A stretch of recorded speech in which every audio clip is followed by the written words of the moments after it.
Tonight I'm going to show you a documentary that our television department has prepared on Thailand. It's primarily about the King and Queen of Thailand, and the title of it is More Than a Monarch. The BBC of London had made a documentary of Thailand, and the King and Queen were very much disappointed in it. They weren't pleased with it at all. And they gave our television people full latitude to go anywhere. I think they even provided military helicopters for them to go wherever they needed.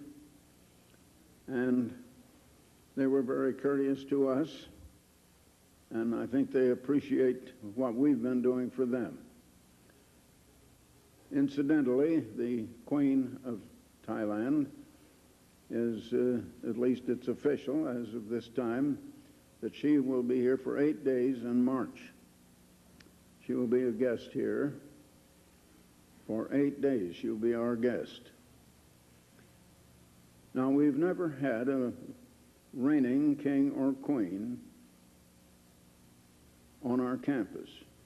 We've had a king here before, but he had by that time abdicated and was no longer actually reigning.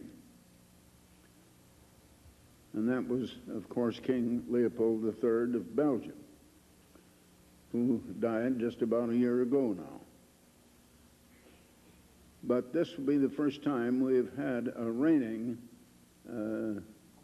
royal personage on the campus. That is going to concern the United States government in giving her security and protection, and we'll have to work it out with the State Department. And it's really going to be quite a project. She's going to bring quite a little entourage with her. I think there will be 30 or 40 others with her. So I hope she may speak to you and that you may, many of you, see her. She is going to speak from this platform at least once. And I think she is going to have an exhibit here while she is here. After we saw this documentary, we were very much impressed that this gave us quite an insight into what we're all going to have to be doing in the millennium. At the beginning of the millennium, we're going to find much of the world in the same condition that this king and queen found so many of their population in the highlands, the hill tribes, who are nomads, and they don't live in permanent homes. They're absolutely uneducated. They have no knowledge whatsoever. That is, no education.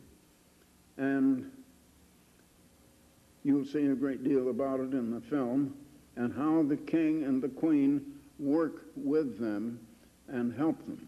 And it does give us a little insight into what we're going to have to do in the millennium. I want to say a few words after it. It doesn't last the full hour and a half. I'll have a chance to come back and say a few words after you've seen the film.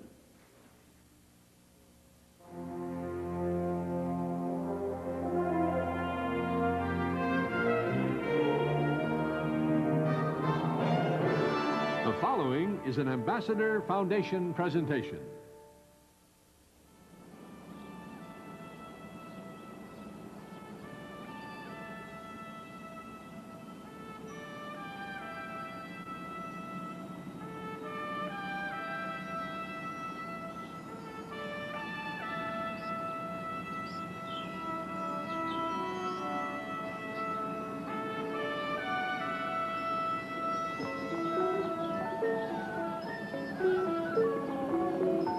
Bangkok, capital city of the Kingdom of Thailand. a teeming city of 5 million people.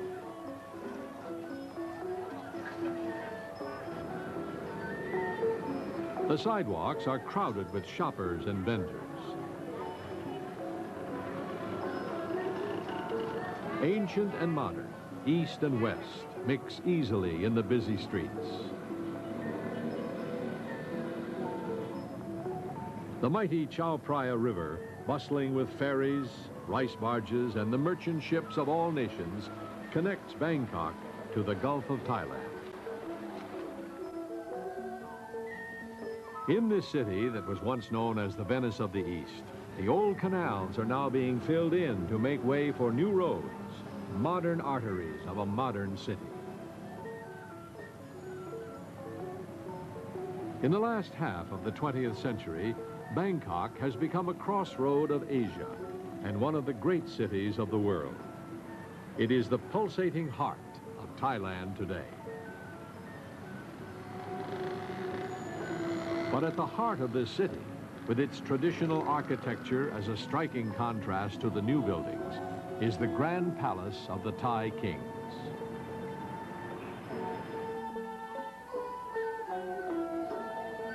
The carefully restored and lovingly cared for halls and temples are a reminder of another time. The hectic pace of modern Bangkok seems far away.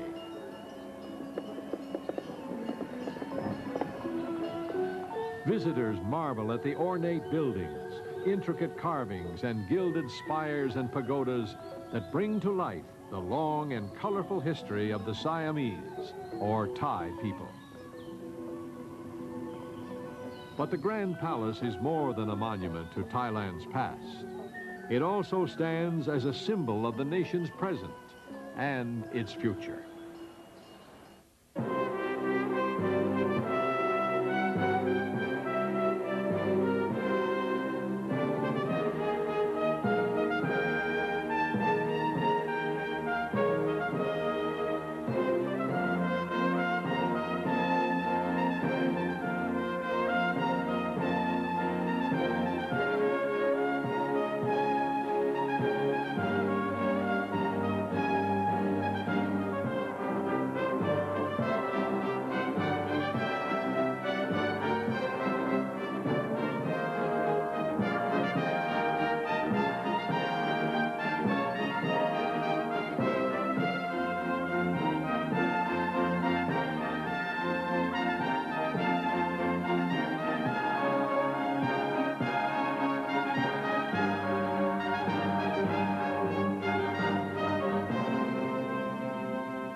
May 5th, 1950, young Prince Bhumibol Adulyadej is crowned Rama IX in the Grand Palace at Bangkok.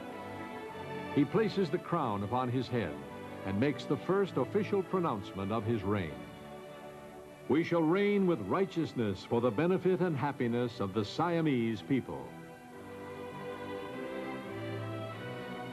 The people greeted the new king and his beautiful young queen with love and respect. In 1950, while much of Southeast Asia was convulsed in civil war and revolution, the people of Thailand had remained unswerving in their loyalty and affection to their monarch. The Thai throne had remained a stable and unifying institution in the turbulent and changing world of Asia after World War II. King Bhumibol still reigns in Thailand. Every year, the entire nation celebrates his birthday as its national day. At the Royal Plaza in Bangkok, the king reviews the regiments of the Royal Guards in the ceremony of trooping the colors.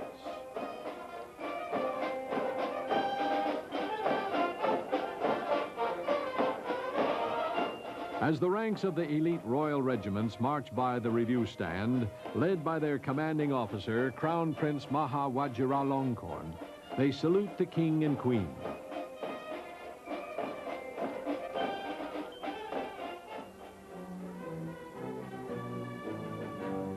King Bhumibol is an active constitutional monarch.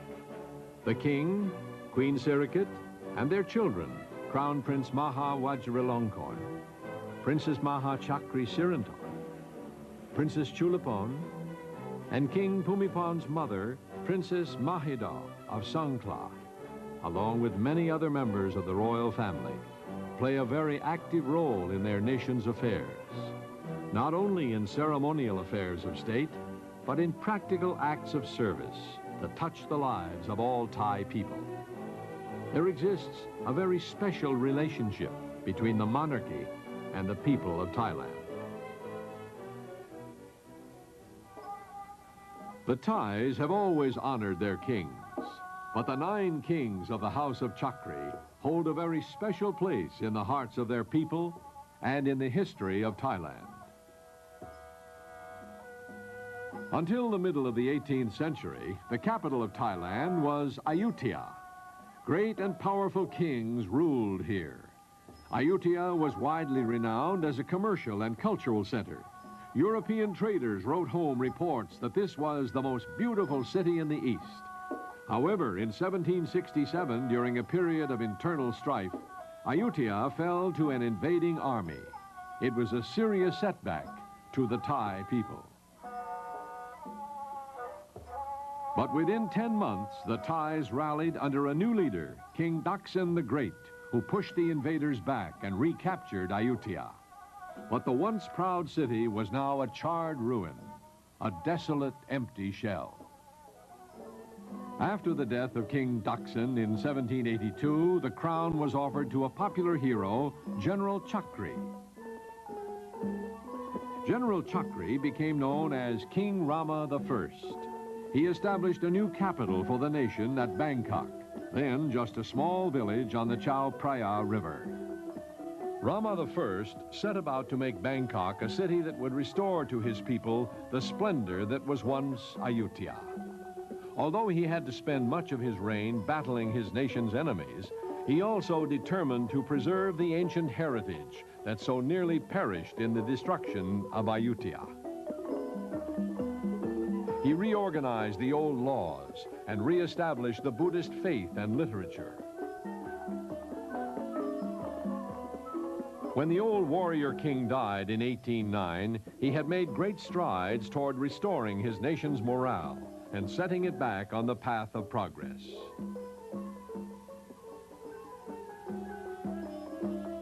His son, Rama II, and grandson, Rama III, followed him to the throne.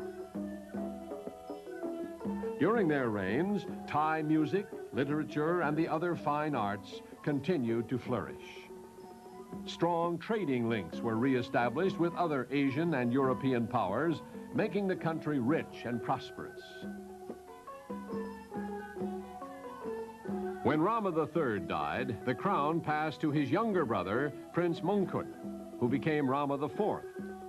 King Mongkut was self-trained as a scientist and a scholar. He learned English and Latin from a missionary and encouraged the children of the courtiers to become familiar with Western ways. During this period, the neighboring nations of Thailand became colonies of the European empires. But largely because of the diplomacy of King Mongkut, the Thais were able to preserve their freedom. After King Mongkut's death, his eldest son, Prince Chulalongkorn, was crowned Rama V and reigned until 1910. He was to have a great impact on Thailand's future. He traveled extensively in Asia and Europe, and from these travels formed ideas for modernizing his nation. He reorganized the educational system and sent his sons to study abroad and establish personal contacts with the crowned heads of Europe. He also organized the infrastructure of a modern state, including Thailand's first railroad and the telegraph and postal system. King Chulalongkorn also began the practice of traveling to all parts of Thailand to see for himself the condition of his people. Often traveling incognito, he made many journeys to remote areas, gaining first-hand knowledge and experience. By the time King Chulalongkorn died in 1910, he had led Thailand wisely into the 20th century. His son Rama VI continued to modernize Thailand during his 15-year reign.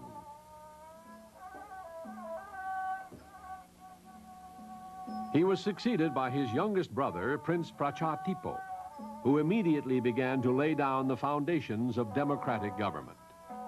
In 1932, as Rama VII, he promulgated a new constitution and thereby changed his position to a constitutional monarch. Due to failing health, he abdicated in 1934. His 10-year-old nephew, Prince Ananta Mahidol, was next in line.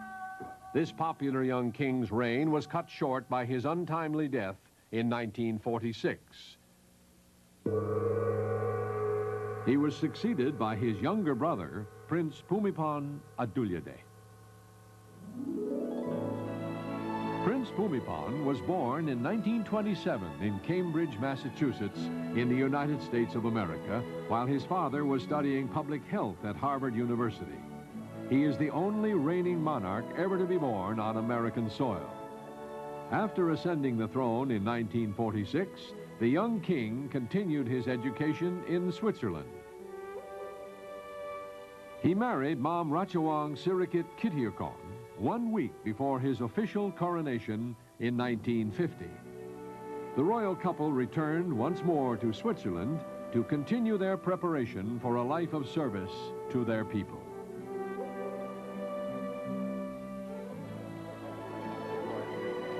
As Rama IX, King Bhumibol Adulyadej followed in the tradition of the great Chakri kings. Each of the kings had shown great foresight in understanding how to use his position to best serve the Thai people and build the nation. King Bhumibol, Rama IX, was no exception. In 1952, he visited the northeast provinces of Thailand for the first time. As he talked to the people in the villages, he gained insight into the needs of the farmers. He then realized that the urgent task of his reign would be to strengthen the rural people.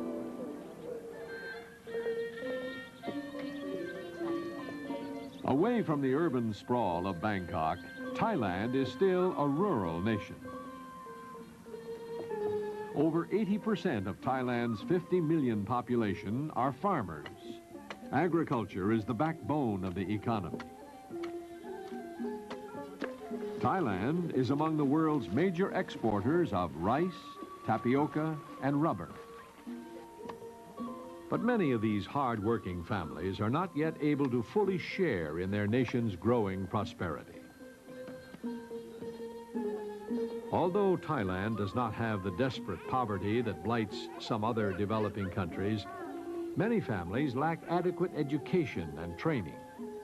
Some are landless and deeply in debt. The rural people live as they always have, planting and harvesting their crops and looking to the land to supply their basic needs.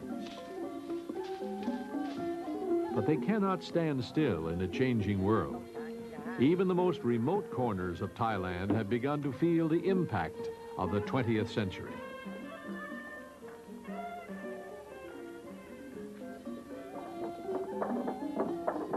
The rural people are conservative and slow to change. They are often unwilling to take advantage of modern agricultural techniques that would improve their crop yields and allow them to fully participate in Thailand's development. As King Bhumibol recognized the needs of the rural people, he realized that the way to help was not to undermine the conservative rhythm of Thai life. However, even though the rural people might be suspicious of change, they would trust their king. To them, King Bhumibol was the focal point of all that is Thai, the language, religion, even the land itself. They would trust him to lead them along the right path of progress. And so the king and queen, with other members of the royal family, have continued the tradition begun by the great King Chulalongkorn, traveling thousands of miles every year to all parts of their kingdom, helping Thailand's rural population build a secure and prosperous future. From King Bhumipan's desire to help the rural farmer has come the outstanding achievement of his reign. Hundreds of local development projects undertaken through royal initiative. Here in the north of Thailand, a new dam has been completed, enclosing a reservoir for irrigation. The king had encouraged this reservoir to be built, knowing that a regular water supply will greatly increase the productivity of the local farmland. Now it is finished, and King Bhumipan and Queen Sirikit have come with their daughter, Princess Maha Chakri Sirindon, for a personal inspection. It is to be more than just a ceremonial visit.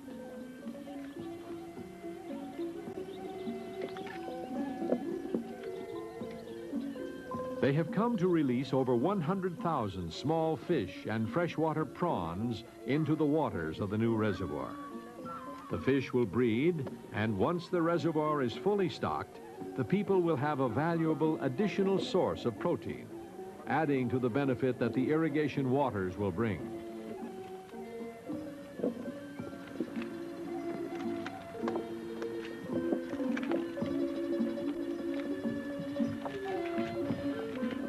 This reservoir is not large, but it will have a great impact on the life of this part of the kingdom. Their Majesty's personal involvement has impressed on the local people the benefit the new development will bring. The king works together with the government officials and the people to develop the country. Each one of the development projects is designed to serve the needs of a particular area. The Agricultural Research and Development Center at Khao Hin Son is located on land that was originally donated to the king to be used as a site for a palace. But King Bhumipan realized that this land at Khao Hin Son occupied an important position on the edge of the Central Plain. He decided that the land would be better used to establish a research and development center specifically to help solve the problems facing farmers of the area.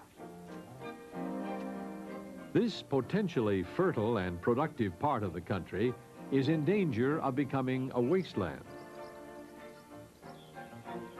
The rainfall is adequate, but the lack of natural catchment areas makes water and soil conservation important. Without skillful management, the soil dries out and becomes depleted. The local farmers didn't know how to take advantage of the lie of the land when plowing to increase water catchment. The easy-to-grow cassava plant, from which tapioca is derived, was the only crop to be cultivated.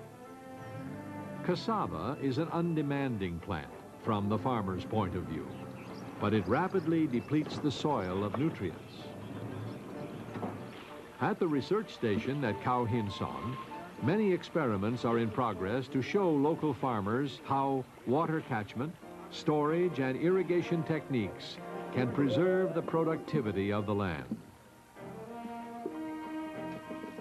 Farmers are taught to sow a crop of peanuts after each crop of cassava. The peanuts restore nitrogen to the soil and help maintain its fertility.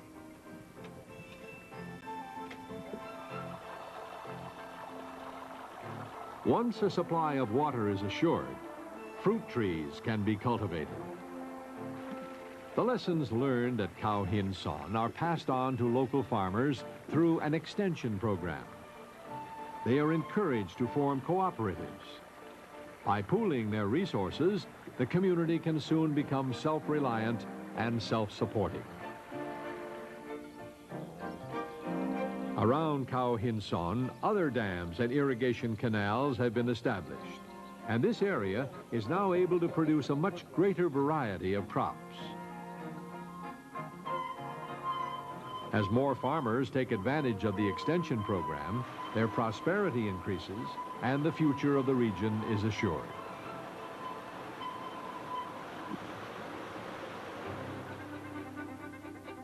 Many of the projects undertaken through royal initiative begin here at the Chitlada Villa, residence of the royal family when they are in Bangkok.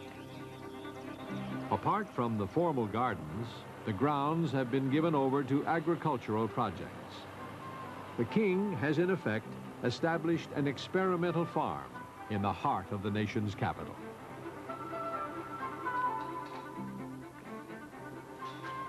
The stable can accommodate about 50 milking cows.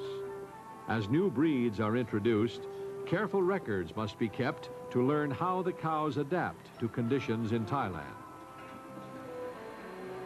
A pasteurizer, a powdered milk plant, and the milk packaging machine are an impressive demonstration of how farmers can form cooperatives to purchase the equipment with which to process their surplus supplies.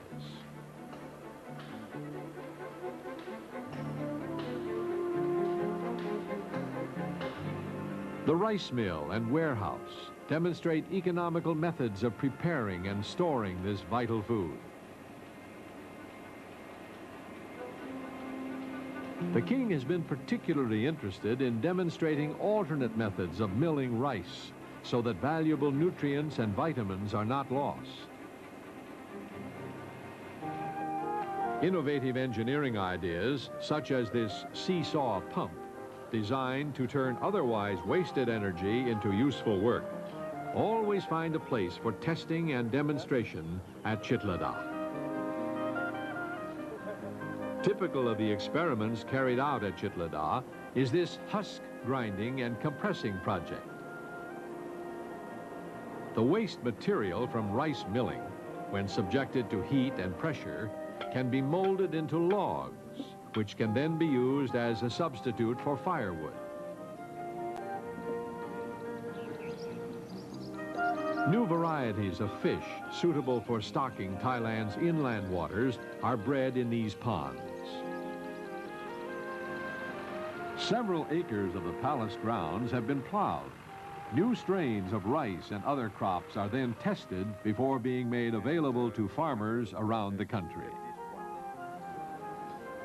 Many government officials, farmers, students, and school children visit the projects at the Chitlada farm every year.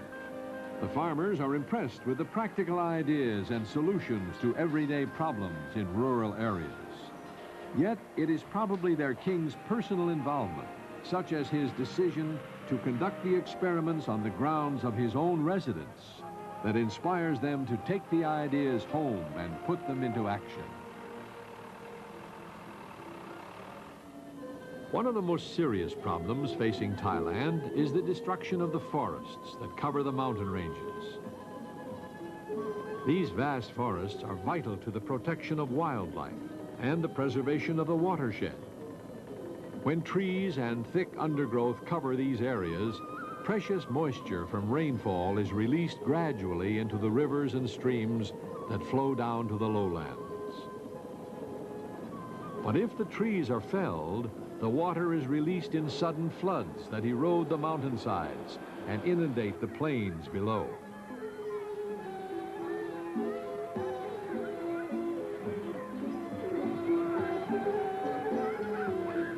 For many years, Thailand has been suffering rapid deforestation. Much damage is done by illegal log poachers who indiscriminately fell the great teak trees for quick profit. Additional damage is done, unintentionally, by the hill tribes that live in the northern highlands. For generations, they have roamed this rugged country, having little contact with the lowland people, choosing to maintain their own language and customs.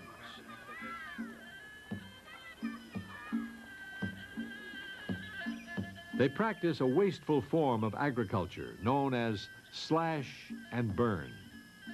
The forest is cleared and the trees are burned. The clearing is then used to plant the hill tribe's main cash crop, the opium poppy.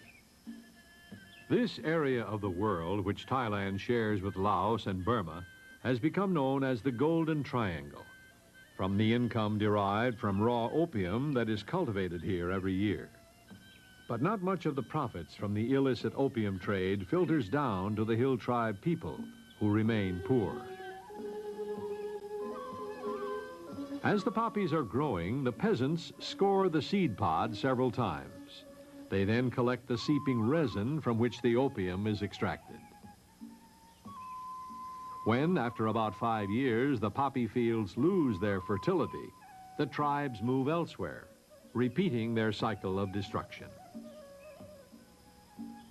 So, although these hill tribes are only a small minority of Thailand's population, this nomadic way of life has caused considerable damage.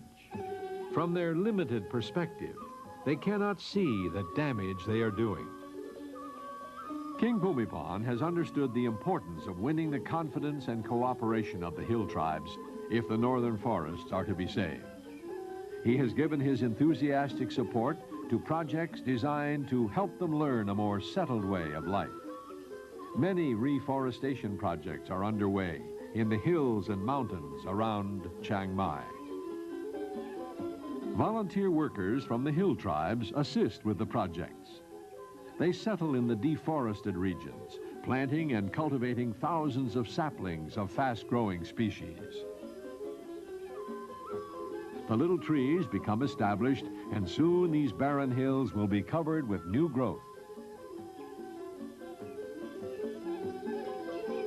The king recommends a variety of trees be planted: fruit trees, soft and hard woods, and bamboo.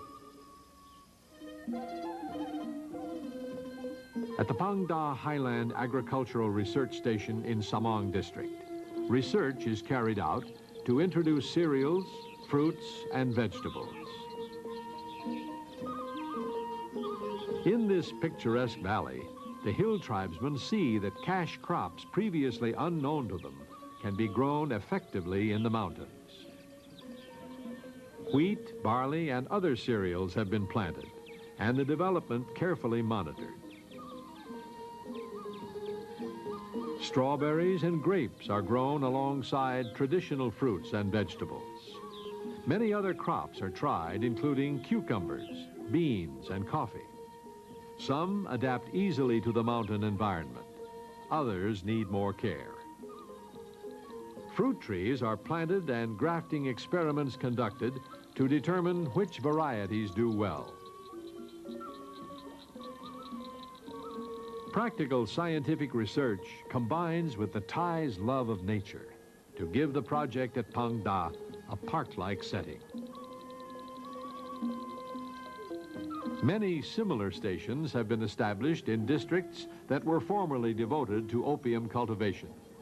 They show the hill people that there is an alternative to their nomadic existence. Through the King's initiative, many reservoirs have been built. With a steady water supply, fields can be irrigated and crop yields increased.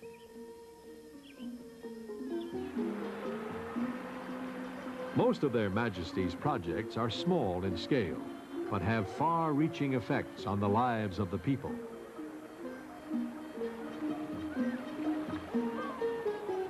This hydroelectric plant harnesses water from the dam on its way to the fields.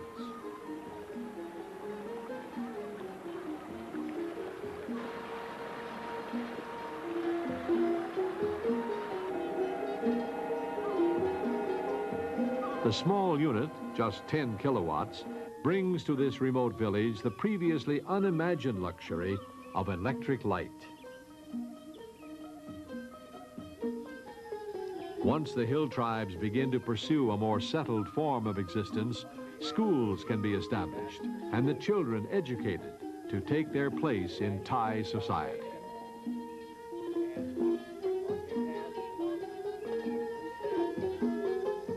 But not all the mountain people are convinced of the benefits of the crop substitution programs. They are not easily persuaded to abandon the habits of a lifetime. At Khun Pei, close to the Burmese border, representatives of several tribal groups wait in the morning sun. This is the day that could change their lives and the lives of their people forever. The farmers of Khun Pei are opium growers.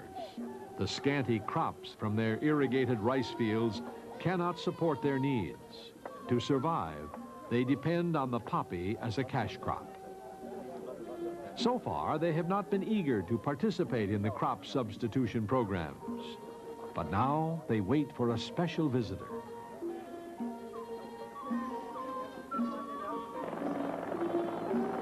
His Majesty King Bhumibol is coming himself to visit with them, to listen to them, and see what can be done to help them break out of the vicious cycle that is keeping them and their people poor.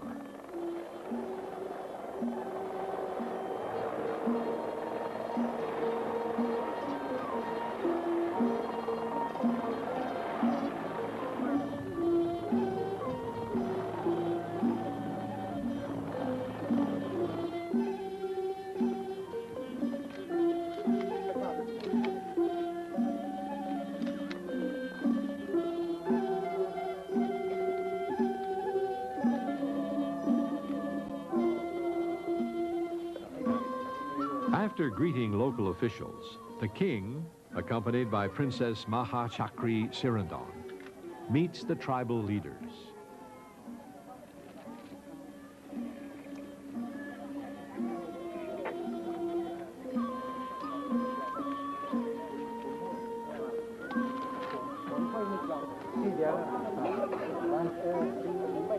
He listens carefully. The leaders explain that they're willing to stop growing the opium poppy, but first they must know how they will survive. Unless they have more water, they cannot grow enough rice. The existing water supply is insufficient to support them without the income they get from growing opium. The king always prepares thoroughly for a visit. He has studied this area. He has with him a detailed map that he has carefully marked. He has noticed that there are two possible sites for a reservoir. One is some distance away down the hillside in a rather inaccessible spot. The engineers do not favor it. They could only build a small weir that will not hold much water. A much better site has been found. This valley could be blocked, and the resulting reservoir would hold enough water for the tribespeople for the foreseeable future.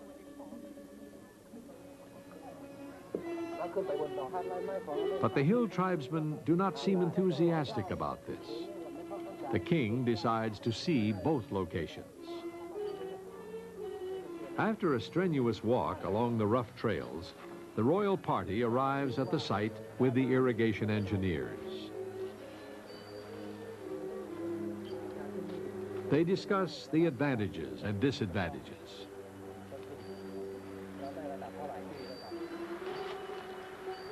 Now, the king leads the party back to the main road and on to the alternative location that has been proposed by the engineers. This area has already been carefully surveyed with proposed water levels marked and indicated with signs. The site is definitely preferable, but a dam placed here would flood much of the land that the hill tribes already have under cultivation. The king confers again with tribal leaders.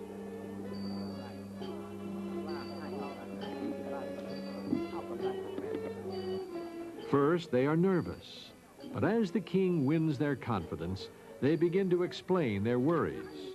How will they be able to support themselves if their fields are flooded? These simple people have no experience of marketing a cash crop. The opium dealers pay them poorly for their opium. But if they abandon opium for fruit and vegetables, how will they get them to market? And who will buy them? After listening carefully to all sides of the discussion, the king recommends to his engineers that they look again at the lower, more difficult site. Once the local people feel the benefit of this settled way of life, he explains, they will ask for the larger dam and more water. It is better to go slowly so that permanent progress will be made. The engineers have learned to trust the king's judgment in these matters. His training and his 30 years of practical experience working with the people have given him the insight into the best way to resolve this kind of situation. The king and his daughter mix with the local people. They accept their simple gifts: a fruit, some vegetables, a piece of traditional embroidered cloth, even a puppy.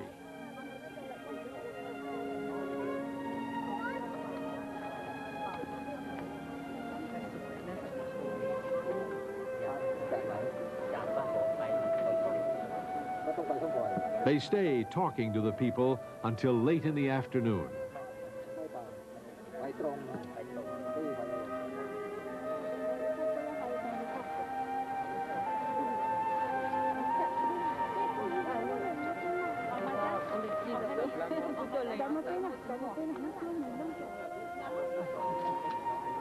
Meanwhile, the Royal Medical Unit that usually accompanies the king on these visits has also been busy, dispensing advice and medication. It has been a hard but rewarding day for everyone. As the king prepares to leave, the people are reassured. They know that they have a friend in their king, a friend who really does care about them.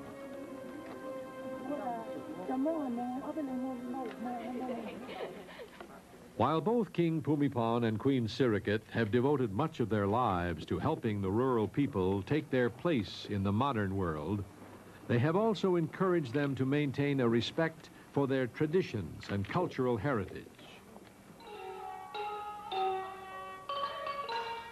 The graceful movements and ornate costumes of traditional Thai dancing are carefully preserved in modern Thailand.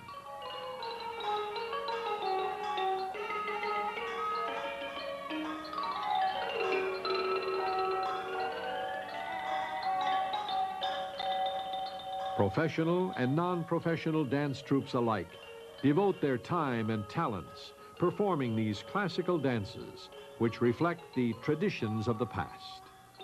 The royal family have been keen patrons of both Thai music and art.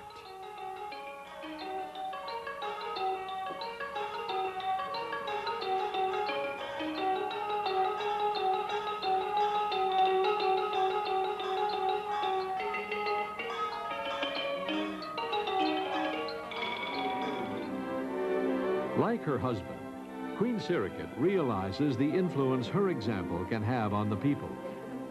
She has chosen to wear distinctive styles made from traditional Thai materials.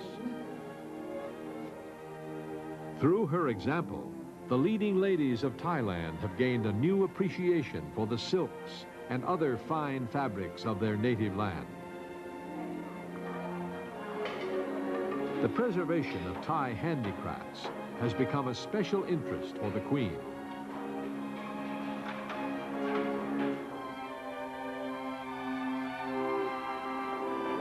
She accompanies the king on his visits to all parts of Thailand.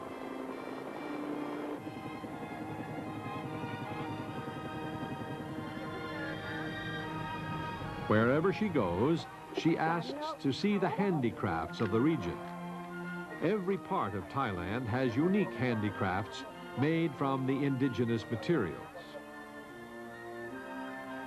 The people eagerly show the Queen the things they have made.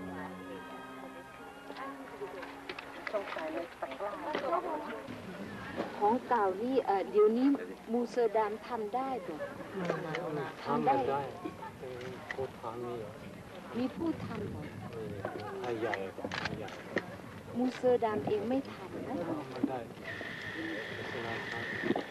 จะอะไรนะ Her Majesty examines a piece carefully. The rural people are generally skillful and talented, but sometimes the workmanship is not yet of the highest quality. The Queen encourages the people to produce only the best and to take pride in preserving the time-honored designs and techniques which are in danger of dying out. โดยที่มีครูสอนสวยนี่ปู่หรืออะไรปู่สมัยปู่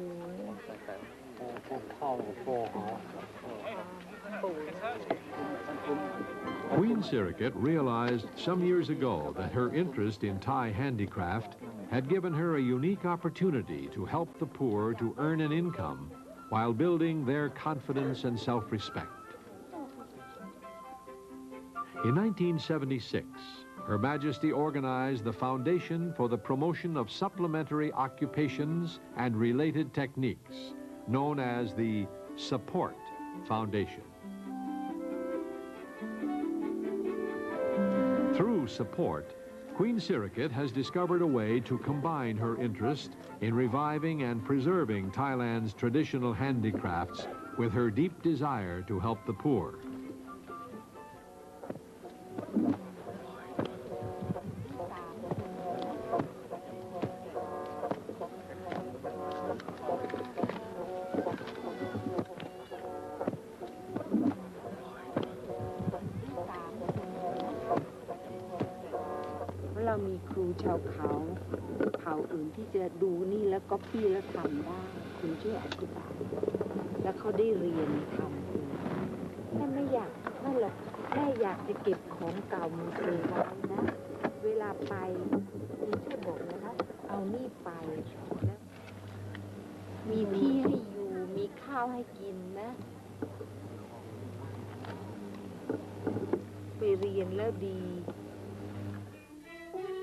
Her Majesty can offer practical help to many of the poor, handicapped, and landless people she meets on the royal visits. Outside the village of Sampabong, a crowd of several thousand is gathering.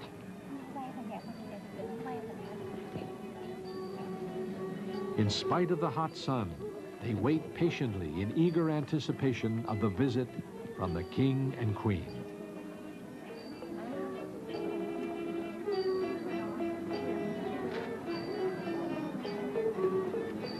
They arrive with Princess Maha Chakri Sirindong.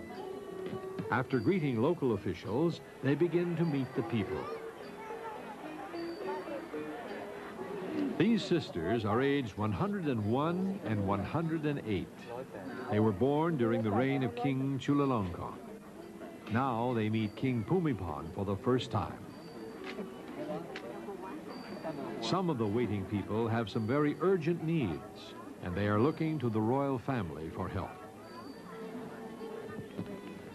The Queen's staff go ahead to seek out those who have come for assistance. Sometimes a paper with their needs has been pinned to their clothing. Everyone is treated with compassion and respect. A number of people need medical care. The Queen asks that they be taken to an area where the team of volunteer doctors are helping those in need of attention.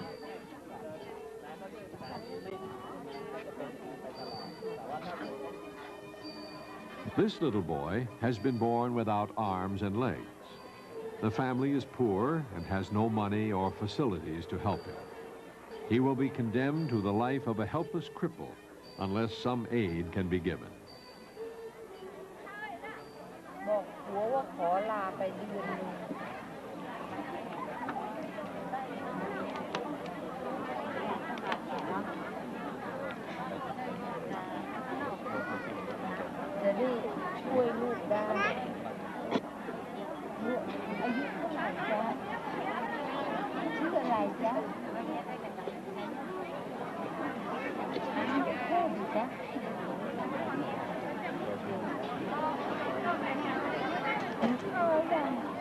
The Queen urges his mother to come to the support workshop.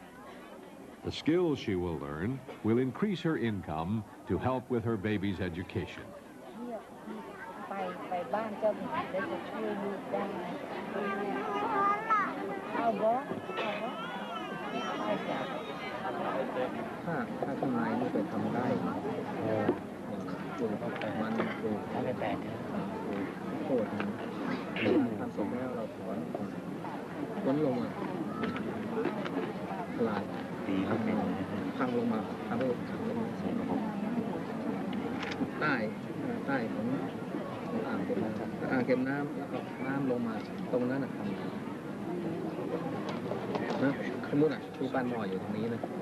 แล้วก็กล้วยตุ๋นไปอย่างนี้เราเลี้ยวตรงนี้ทำตัวนั้นเราจะเข้าไปดูที่เราไปเดี๋ยวก็ไม่ให้ถ้าไปตัดนู้นก็ไปเผาจะเสียแต่ว่าคอยหน่อยเอาช่วยไปทำจังหวะจะรีบไปตรงนี้นะครับก็จะมาช่วยดูด้วย As King Bhumibol discusses an agricultural project with tribal leaders, Queen Sirikit and her daughter continue to talk with the people.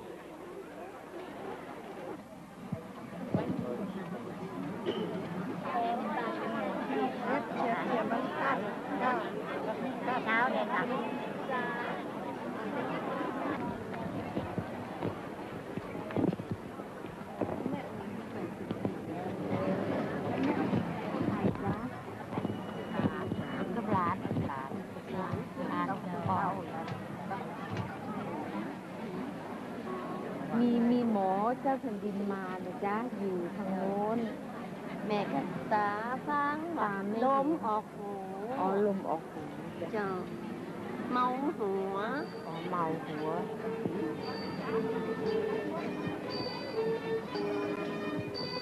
No one is unimportant. No one must feel left out. Some men and women are landless, yet have several children to support. Many of the older children hope to go to a support workshop and learn a skill to supplement the family income. Her Majesty takes careful notes so that later arrangements can be made.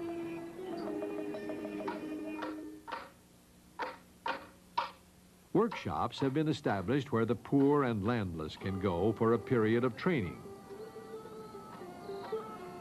These workshops are often located in the grounds of the royal residences, like the beautiful Puping Palace at Chiang Mai.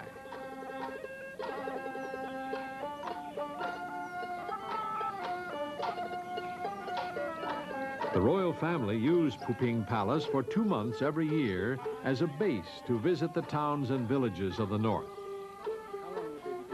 When in residence, Queen Sirikit's youngest daughter, Princess Chulafon, spends several hours each day personally supervising the workshop's activities.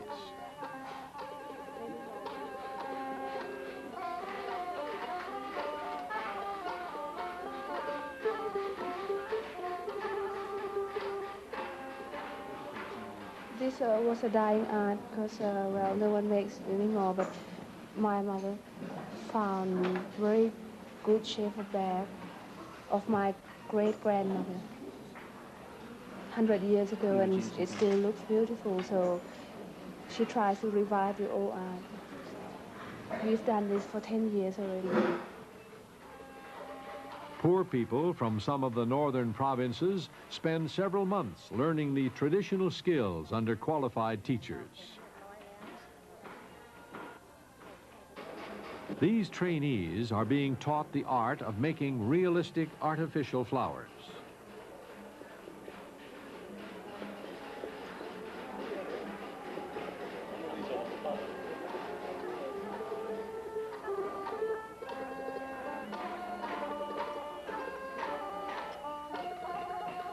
These men are learning the silversmith's art.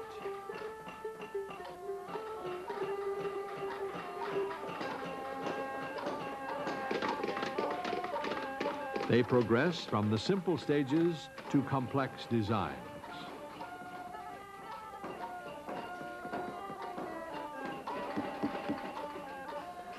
Many of the workers reach a remarkable degree of skill. Even though this young lady is handicapped, she has overcome her physical disability to the extent that she is now a master weaver, able to produce top-quality work and to teach others the skills that she has learned. After a period of training, many of the workers can return to their village where they can continue the trade that they have learned. Some, however, like this silversmith, become master craftsmen in their new trades. Through the Support Foundation, they have developed their talents, producing works of art in the great tradition of fine Thai craftsmanship.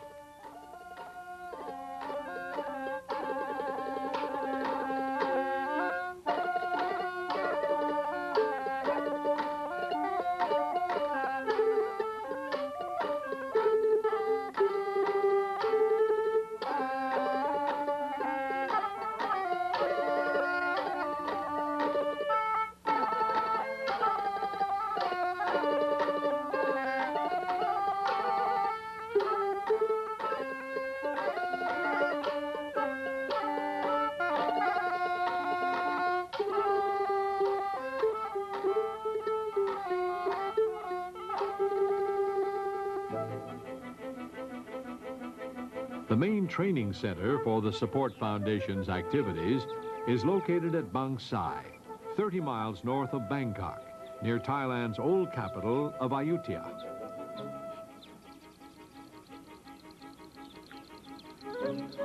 Landless families have been allowed to settle here. They are given a home and enough land to support themselves. At Bangsai, many poor families have been given a fresh start.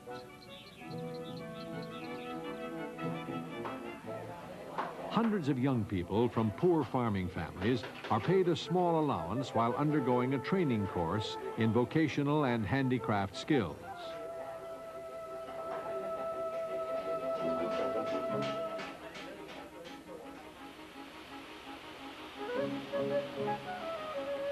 The woodworking shop is popular.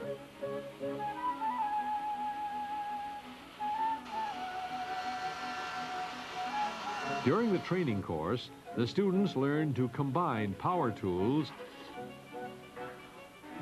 with hand craftsmanship.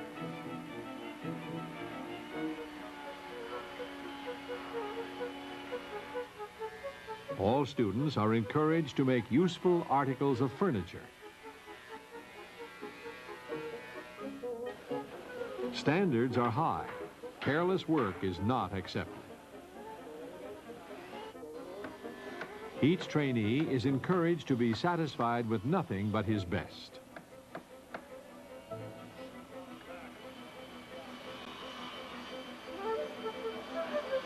For the unskilled who have never made anything of quality before, it can be a struggle. But those who persist reach their goal and have the satisfaction of attaching to the work of their own hands the Support Foundation's emblem, the symbol of quality.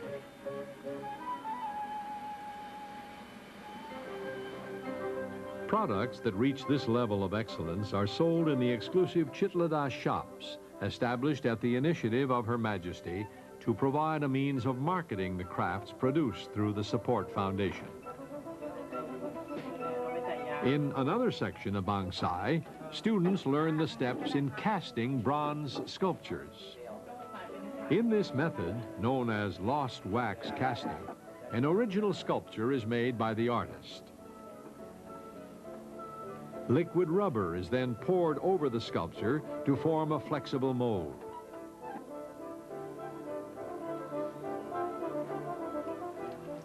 This mold is now filled with wax. When the wax has hardened, the mold is peeled off, and the wax form is encased in clay.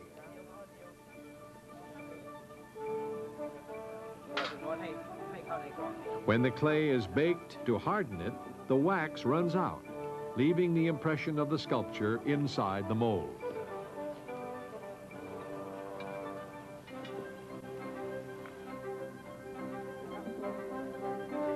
Molten bronze is now poured into the mold.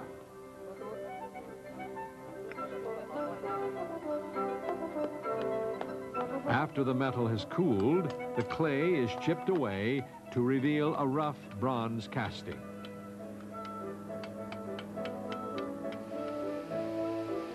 This is now finished and polished by the artist to produce a fine work of art, identical in every detail to the original sculpture.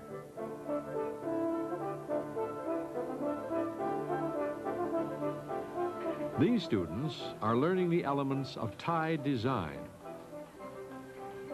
First, a traditional motif must be faithfully copied. Next, the student produces an original. Finally, the traditional and original are combined in a unique design. The student has learned how to link personal creativity with the nation's cultural heritage.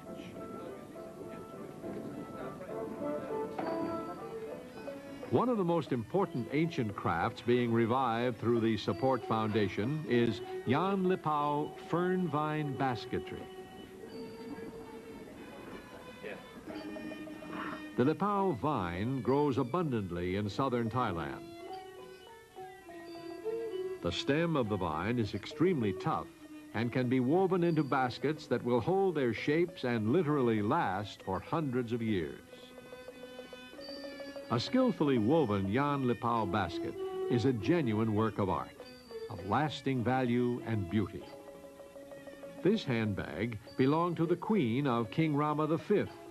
It is still in excellent condition, although over a century old.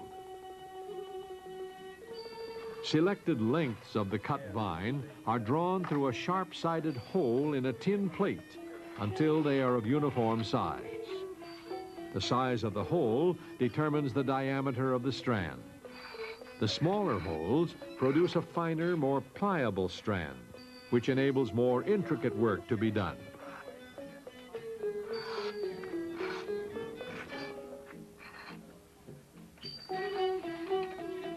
Weaving Yan Lipao basketry is a long process. To complete a handbag can take a skilled weaver several months.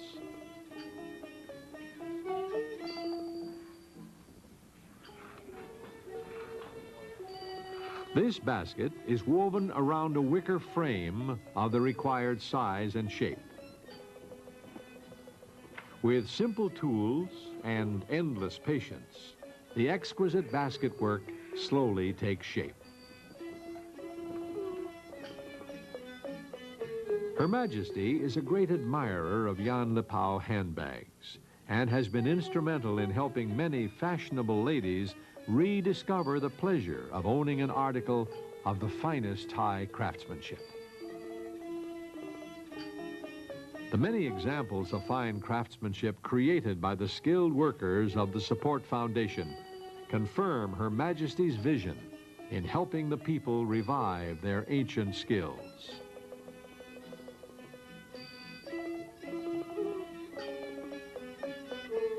Through the Support Foundation, craftsmen have the opportunity to produce articles in the honored tradition of Thai quality. Ancient skills that were in danger of dying out are being revived and even elevated to new artistic levels.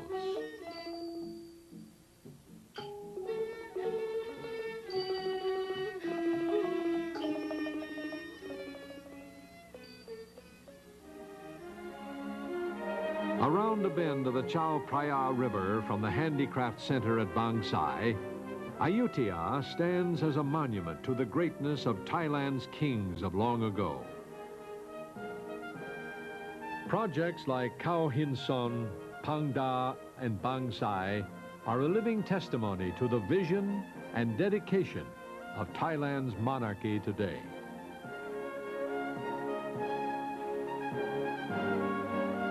King Bhumibol Adulyadej, the 9th king of the House of Chakri, has kept his coronation promise to reign with righteousness for the benefit and happiness of the people of Thailand.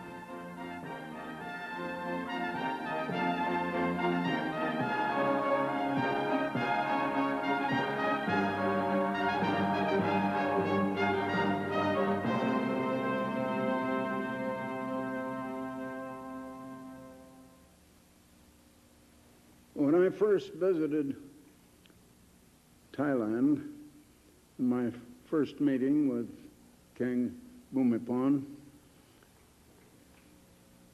he told me that he needed help, and he appealed to me for help.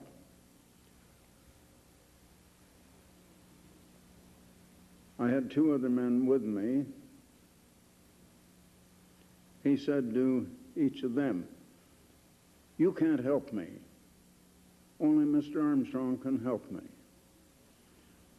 I didn't know what he wanted. He said he didn't want money, but he didn't make clear to me what he wanted. But when the king appealed to me for help, I couldn't ignore it. And so, on my return to Pasadena, I sent a team of, I believe, about 6 or 7 men to Thailand. I believe it was headed by Dr. Hay. on a 10-day visit to investigate and find out what the king needed, what he meant, what kind of help did he need. And they came back and told me that what he needed was some money, but being a king, he couldn't ask for it. And he was troubled with this raising of the opium poppy by his hill tribes. Now, they're only a minor percentage of the population of Thailand, but they live in the hills and the mountains of the north. They are the completely uneducated and illiterate people. The rest of Thailand, naturally, is not like that. It is in better condition than the other nations we visited on this trip. But what he needed was a little support for portable schools to educate the mountain hill tribes and to wean them away from producing the drug opium and get them into producing vegetables and fruits, foodstuffs. Of course, that involved marketing, finding a market for what they produced, and what he didn't mention to me was the need of those dams and things that you saw in this documentary. Well, I agreed that the Ambassador Foundation would fund 6 portable schools. It wasn't a large contribution, but we did that for the first year. The second year, we doubled it to 12 of those schools. Now, after that was accomplished, then refugees began to pour into Thailand from Laos and Cambodia after the Vietnam War. And so Ambassador College began to send some of our students, a group of maybe 6, 8, 10 students at a time, over there to teach the refugees English so they could be then brought down to Bangkok and then sent to other parts of the world and repatriated. But they needed to learn to speak the English language, which is rapidly becoming a world language now, international language. Now, some of the scenes that you saw in this picture, I was right there while some of these shots were being made. That Thai dance was actually put on for me as a special dance for me, but our television crew were there and they photographed it. And I was with the Queen on the day she visited the hill tribes, and that little sort of a dance that some of those hill people put on was put on primarily for me. And one little incident I might tell you about, we discovered a little infant that had just been born a few days, and its mother had died in childbirth. And up there, they didn't have milk, and they didn't have anything to feed that little infant, and it was almost starved to death. So the Queen, there were 2 helicopters that day, and we landed just as you saw one land with the king in that first scene. And the Queen brought it back to Bangkok, and, well, I guess it was to Chiang Mai, because we were staying at Chiang Mai that night, which is in the north of the country. And she got it to a hospital. And on this trip, just about 10 days ago now, well, within the last week, within the last 2 weeks, the Queen got word to me, especially as soon as I arrived, before I saw her, that that little child had recovered and was living very well, and its father had decided to remarry and didn't want it, and she's going to get a real home some other place. But it was rescued when I was there, and she said I'd saved its life. Well, of course I didn't. It just was a coincidence that the incident happened. But if they had not been out there, and they wouldn't have been out there that day, except that the Queen went out in a military helicopter. In fact, there were two of them, and it was primarily to take me out and show me everything there, and so that our television crew could get a few of those shots. And I was present while some of those were being made. Well, I just thought I'd tell you some of those things. Time is about up, and I don't want to run over tonight. I noticed when we came back to Tokyo, it was like after being in Nepal, Bangladesh, and Sri Lanka, where they are not as modern as Thailand.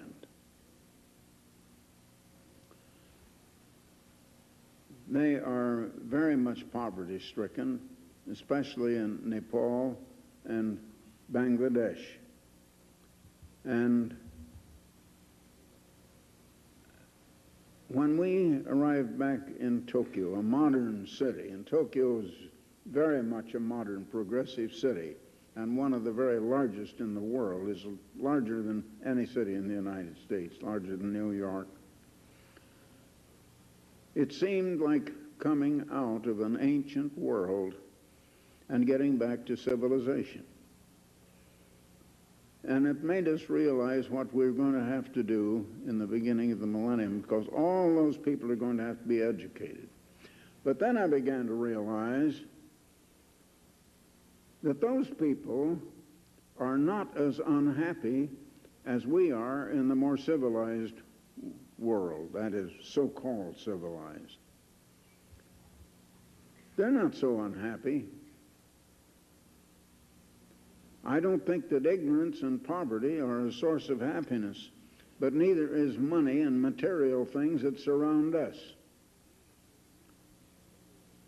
And in the millennium, we're going to have to teach the people of the United States, of Britain, of France, of Germany, and of the developed countries, just the same as we're going to have to teach those entirely ignorant people, many of whom are in very many parts of China, where 1/4 of the whole world exists. And we're going to have to teach them to unlearn false education, because education has gone materialistic in the developed world. We come back to our world and we find crime running rampant. We find that children and teenagers are taking to drugs, and it's a terrible modern habit. And it's getting into all the high schools all over the United States and also in European countries. Illicit sex, alcoholism, everything that is wrong. Yes, we are educated, but we are educated Satan's way. And it's going to be harder to properly educate and re-educate the developed world than it is those poor, poverty-stricken, ignorant people of the undeveloped world. I hope you got some of that lesson. Now, Thailand as a whole is not as backward as many of these other countries. Those hill tribes are. And the king and queen are doing quite a lot for them. We were quite impressed with how they really are concerned for the good and the welfare of their people. And I think that many heads of state are perhaps more concerned for themselves and political advantage, and especially where they're elected to office and getting elected for the next term, than they are for the good of their people. But we're going to have a very great job. Now, I've said many times, don't think that the minute Christ returns, we're just hocus pocus going to have peace. We're going to have to educate the ignorant of the world, and we're going to have to re-educate the educated of the world. They'll have to go through an unlearning process, and it's about 10 times as hard to unlearn what you already have that is false as it is to learn something you never knew before. The hardest thing in learning is to admit you've been wrong, that you need to learn. It goes against human nature and against the grain of human nature for people to admit they're wrong, and they should change their belief because they believe wrongly. But we're going to have a great job to do. Now, we now have the duty to prepare for that. We're going to be kings and priests. I think even the women will be kings and won't be queens. But nevertheless, as Jesus said, in the millennium we'll be like the angels. There won't be sex, won't be men or women. Reproduction will be over. The reproduction stage is going on in this human time now. And God's purpose is being fulfilled, though the world doesn't see it yet. It was a momentous trip. It was quite a wearing trip. We were really pretty tired. I'm not sure I've recovered even yet, although we arrived back last Sunday morning. But I'll see you then if I don't see you again sooner. So, good night.